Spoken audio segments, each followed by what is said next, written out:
guys, and welcome back to my channel and the next part in the evolution series. So this time I would like to show you guys how my weekly spreads have evolved. So let's dive right in because there's kind of a lot of them. So my first ever weekly spread was very heavily influenced by Boho. So you'll see I had the time specific, day specific, and then on the right side I had tasks, homework, prep, so lesson prep, my daily tracking, so for the whole week, a quote, and then a project that I was working on, and then I had the date at the bottom. So one of the first changes that I made was I wanted to have the week up at the top. I thought that that was just going to be easier to see, so I just made sure I gave myself enough space on here that I had that up at the top every single week. But otherwise, that actually stayed pretty much the same for a while.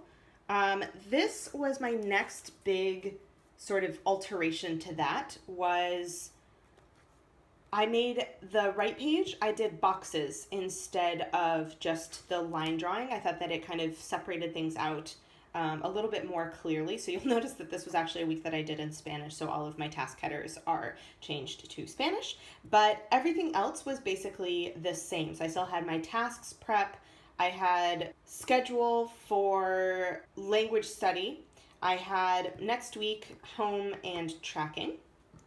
And you guys will notice I'm not showing you every single week. I'm trying to show you only the weeks where I had kind of big changes.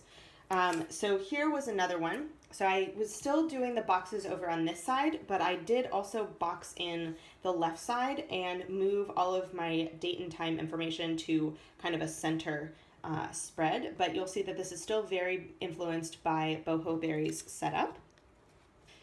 This was my first big experimentation into really kind of trying to find my own style. So one thing that you might know about me is I don't like using a ruler unless I have to.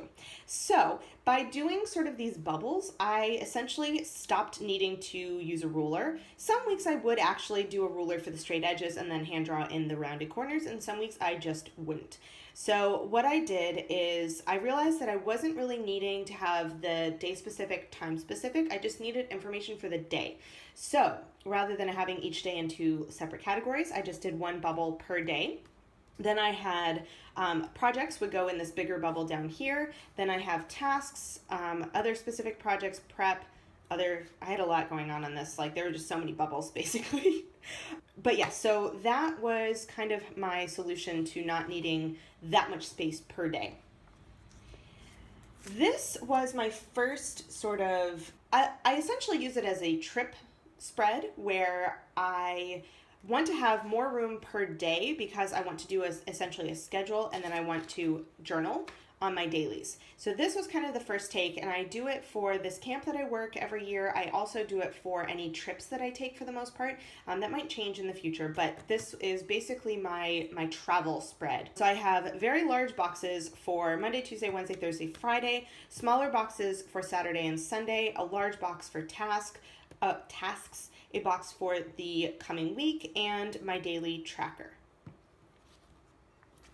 This was my first attempt at a one-page weekly. I didn't really have very much going on, and so I actually used stamps to fill everything in, and I think it looks kind of cute, but this was the only time I ever did it. It just wasn't very useful for me overall, I guess. So I didn't need very much room for my daily, for the days on my weekly, so I did little boxes there, and then I gave myself a focus for the week, tasks, and home. So I don't even have the next week because I was going to be traveling the next week.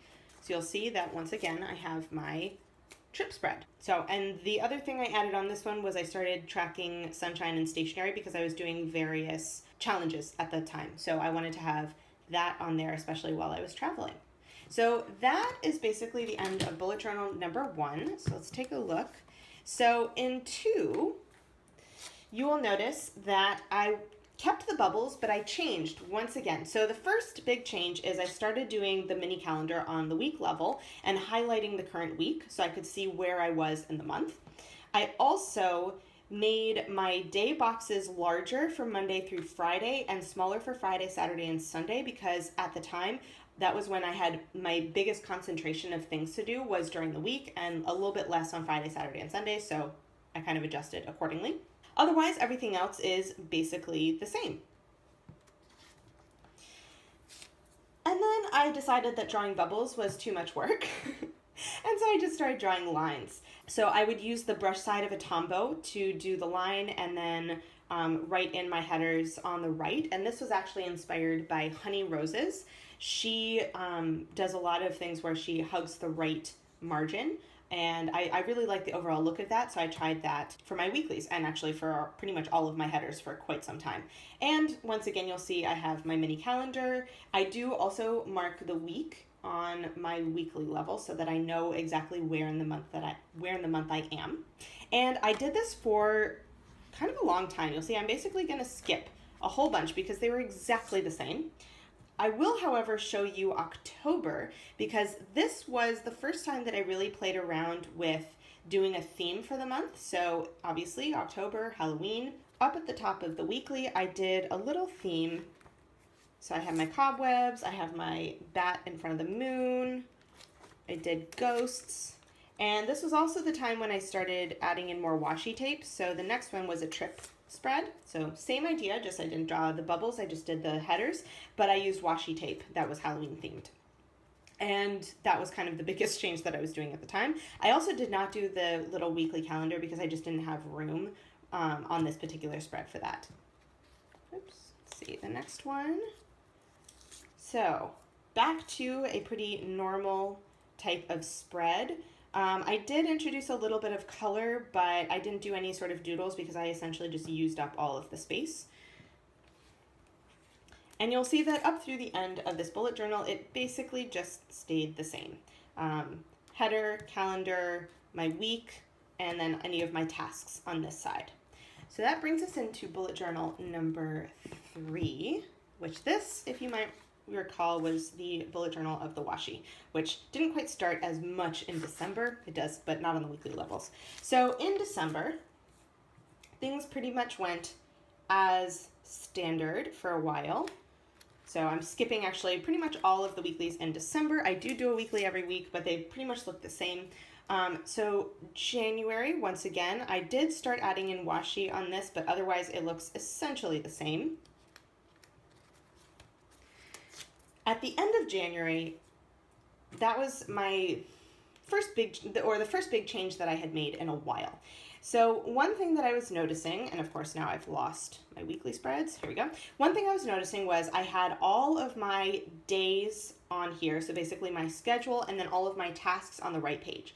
And I was noticing that I was focusing on this left page and kind of ignoring, sort of subconsciously ignoring the right-hand page. So I decided to try and make better use of my space. So I basically did Monday through Saturday across the top, Sunday below, so I've got my weekend on the far right over here.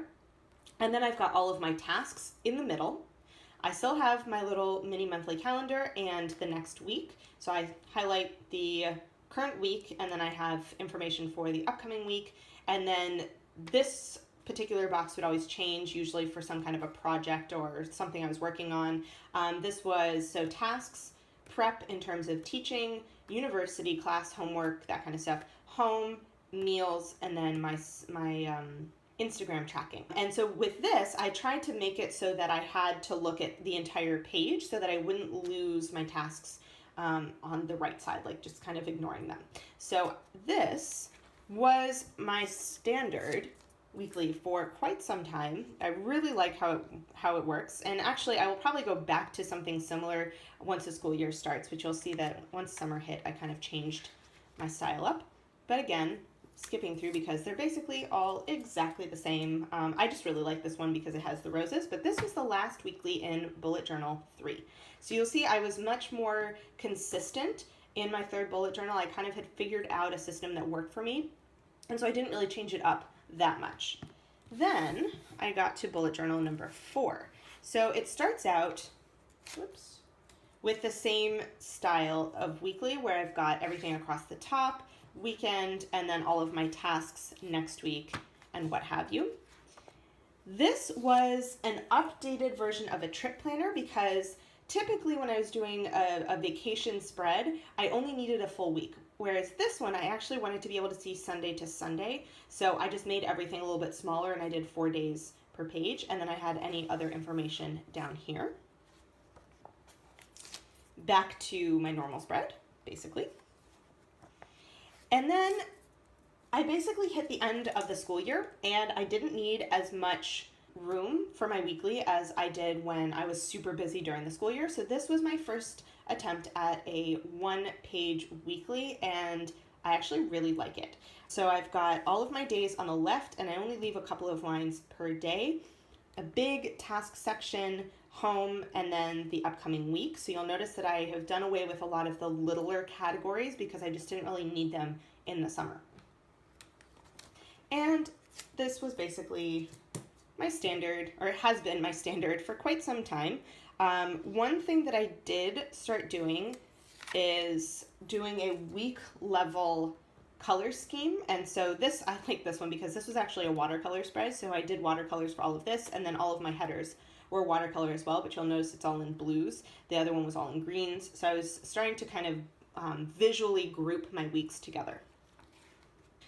And I have the updated version of my sort of vacation. This was actually the camp that I was working. I work it every year. And so I have journaling on my dailies, but I did change. Rather than having Monday, Tuesday, Wednesday, Thursday, I did Monday, Tuesday, Wednesday, Thursday, Friday, Saturday, Sunday. So I gave them more space, but I basically took away the bottom. I gave Friday, Saturday, and Sunday a little bit less space by creating another line down here. So this is my upcoming week prep and home activities and then tasks. And I gave myself a lot of room for tasks, which I didn't actually use it, but that was fine. So this is my standard sort of vacation, or I know I'm not going to have a lot of tasks on a daily level, so I just need them all on a weekly spread.